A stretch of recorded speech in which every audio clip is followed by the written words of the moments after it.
his final peak in Qatar 4 years ago. Lionel Messi, into his 40th year, comes up this time just short. And these Spanish fans can embrace a truly fabulous team. The team so perfectly complete. Messi and Argentina's expense. Luis de la Fuente, in all of his fatherly wisdom and wit, concocted this idyllic, smooth Spanish blend of sturdiness and stardust. And that is a classy moment at the end of it all between the two coaches. Some of the exchanges between players are rather spiky up. It has meant so much, and Otamendi is finding it hard comfortably to digest. But Ferran Torres needn't argue with anyone, because he has just fulfilled every childhood dream. He has just scored the winning goal in the World Cup final. Spain have beaten Argentina by 1-0. Spain world champions for a second time, and just as it was in 2010, it's a 1-0 win after extra time. Argentina this time reduced to 10 men. Enzo Fernandez sent off in stoppage time. And Ferran Torres with the goal in the 106th minute, the fifth substitute to score in a World Cup final. That's the difference.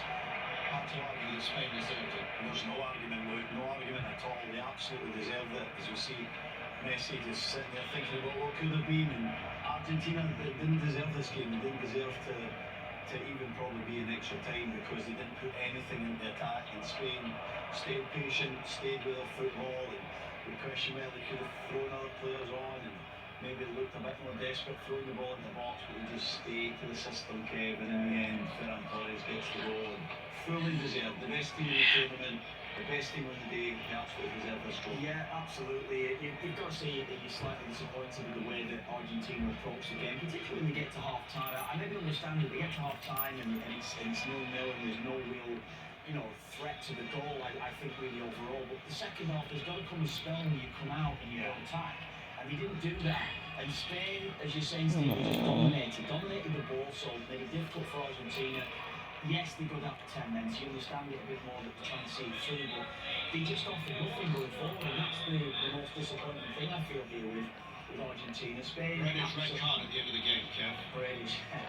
Well, it was coming. Yeah, I knew that was going to be coming anyway during the game, as he's saying to you. It was a crazy one for Pereira. He committed so many fouls across the course of the however long he was on the pitch. 60 minutes or whatever it was. He was on the field. But it was disappointing from Argentina, I have to say that. The way that they approached the game in Spain deserved it, yeah. You think they ran out of gas a little bit? I don't know, I just feel maybe you've got a point on that one.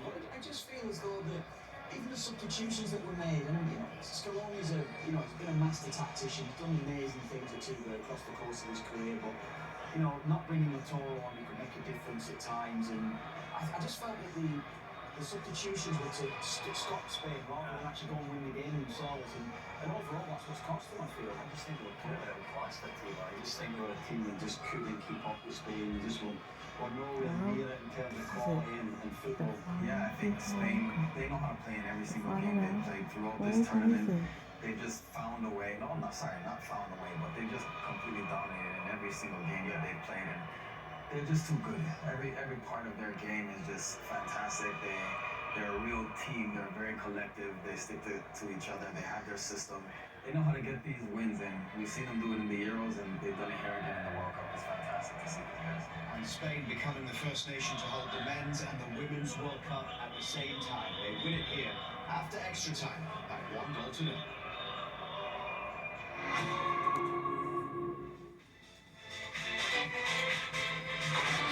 TSN Player of the Match is presented by BMO, official bank of Canada Soccer. Well, they top defender that when you've asked to make that one play, that one magnificent tackle to stop a certain goal, you do it, and what a performance from a lad who's got an incredible future ahead of him. Al-Kabasi, one of two teenagers starting today's game for Spain, along with Lamine Yamal, and of course, we said it before, the three previous teenagers to start a World Cup final all won it. Yeah. These two have won it today as well. Electric Play of the game is presented by Hyundai. Next starts now. And what else could it be, Luke, other than the winning goal? Just following up, going high into the net. Great finish to the game. Spain deserved it. Excellent finish from Ferran Torres. The substitute after 62 minutes is winning the World Cup. Stay with us. Post-game reaction and the trophy ceremony on the way.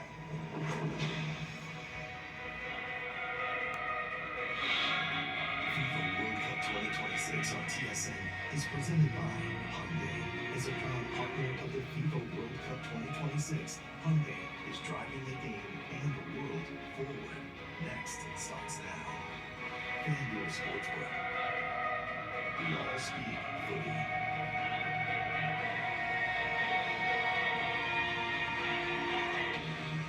Now, watch every match with a Game Time bundle. With sports channels including TSN and 5 Internet.